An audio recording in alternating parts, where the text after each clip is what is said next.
todos os presentes possam ver os advisors e reconhecê-los depois da homenagem que a Caroline vai prestar com a salva de palmas. Nós solicitamos aos advisors voluntários que permaneçam em pé durante esta homenagem destinada a vocês.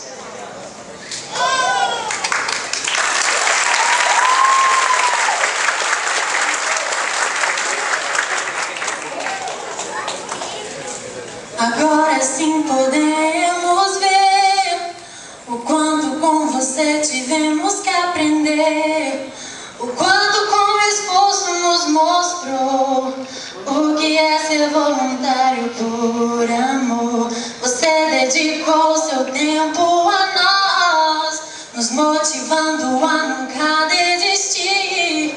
Fomos capacitados para lutar por tudo aquilo que queremos conseguir.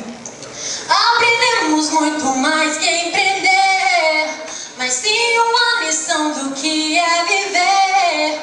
O que queremos é poder retribuir todo o carinho adquirido aqui. Vivenciamos sonhos e emoções, reconhecemos nossos erros e limitações, agradecemos por todo o aprendizado e por permanecerem sempre ao nosso lado. Já não somos mais os mesmos,